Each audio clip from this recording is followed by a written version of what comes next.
All right, Kevin here with Joyland Roofing out here on a commercial roof in Elizabethtown. We have a Skylight curb leaking, so I'm going to walk you through how to re-flash that so that it's not leaking anymore. So I'm going to turn this camera around and show you the components and the tools that we're going to need to make this repair. All right, so this is what you're going to need. You're going to need some EPDM membrane cleaner, a rag to clean the roof surface. You're going to need primer to seal down this tape, and to apply that primer we're just going to use a scrubbing pad. For the tape you're going to want some sharp scissors, and once the tape is applied you're going to want to roll it in with this seam roller, and in the corner you're going to want to roll it in with this corner roller as well. All right, so what we're going to do first is we're just going to clean this whole area before we prime it and put the tape down. So we're just going to be pretty generous with the cleaner here, and then make sure we scrub it down really well and clean this rubber. It doesn't matter how old the rubber is, even new rubber, you're gonna wanna make sure that you clean it before you use primer or apply any tape to it.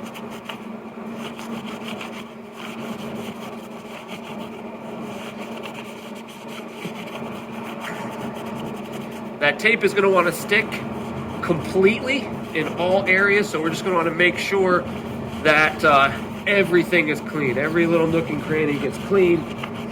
As you can see, pretty dark, pretty black there.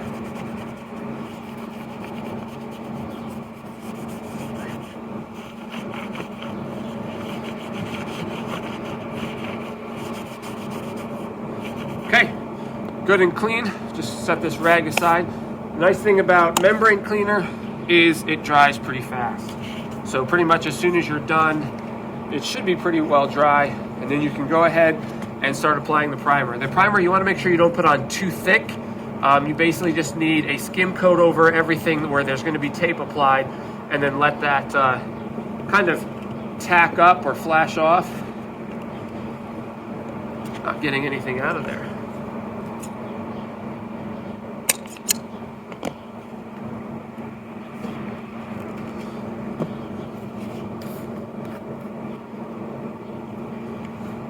Stuff's pretty sticky, pretty goopy. I think it's just, let's see if that works. Yep, there we go. So we're just gonna apply that on, start scrubbing it in. I start off with a little less than I might think I need, just so that I don't put too much on, because this has to dry to the touch so that it doesn't come off on your finger.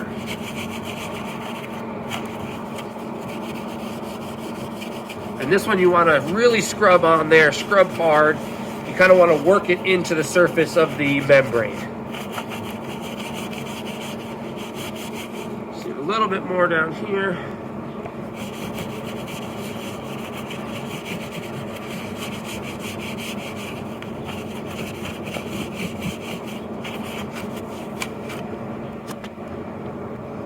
And we're good for that. And while that's drying, what I'm going to do is I'm going to kind of hold up, figure out what size piece of tape I need, and cut that.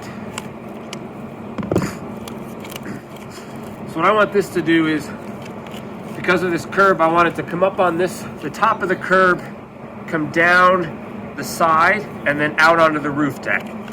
So once I know what that length is, then I can cut it.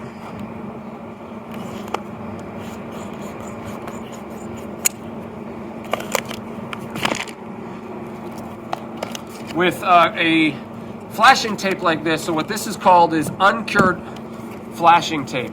So what that means is it's stretchy. I can pull it and it will allow me to flash around these corners and then out through this inside corner onto the roof deck, and it's not going to want to come back to itself. It'll form to that. Another term for it is called form flash, as opposed to if the tape is just running on top of something, or like right here, that's called a cured cover tape. And that tape is never to be used to transition up a wall or around a corner, because that is cured. It's not stretchy. You can force it to go around a corner, but it will eventually pull up again. With this flashing tape, we don't want any squared corners. where water and moisture could buck against it and try and peel it up. So what we're gonna do is we're just gonna cut and kind of round that corner off there on all 4 sides.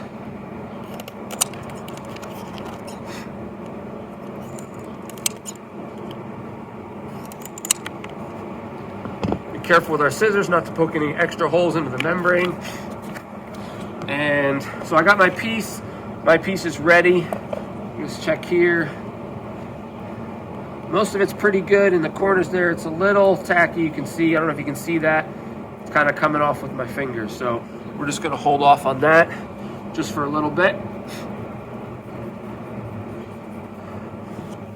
It really depends on the weather. If it's damp out, I mean like humid in the air, whether that's a really humid day in the summer or a damp day in the winter, you know, it could take longer for the primer to cure and to flash off so that it's tacky but doesn't come off on your fingers. All right, that looks good. So what I'm going to do is I'm going to start to peel this backer tape off. I'm going to leave part of it on. I don't want to get it stuck. Once this touches, then it's pretty much on there. You don't want to pull it off. Then you have to start back at 0. So we're just going to stick this on here, right over where I want it to be. I'm going to push it down there so it holds. And then I'm going to start to work it down the wall. I'm going to come down slowly. I'm not going to go too fast. Just going to let it work itself in there. In the corners where it's the most critical. As you can see, that's the problem we're trying to fix. So I want to make sure when I go in there that I'm right into the corner before I start coming out onto the roof deck. A lot of times what I like to do is just get it into that corner and hold it down there, you know, for a couple seconds. Let it seat there really well into the corner before I start to pull the rest of the backer off onto the roof deck. So there we go, we're in there. Again, the corners is where it's the most critical. So that's where I'm gonna start rolling it, is in those corners, and get that to form right in there. Nice and tight, let it hold in there before I roll the rest.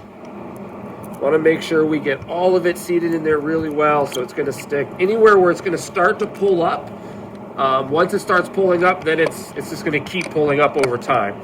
But this tape will last a really long time. A good application of a good roof, you know, this tape will last a good 20, 30 years. It's always good to keep an eye on it, come up and check every year just to make sure things are good and make sure everything was done properly to begin with, and that, you know, we didn't get any severe weather that would have affected it. And just make sure it all stays sealed. So we're just gonna make sure we roll it in there really good. Pay close attention to the edges because that's where it's going to want to peel up.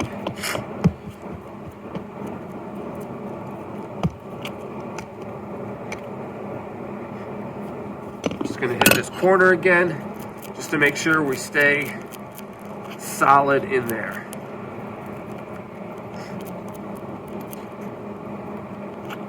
And there you go.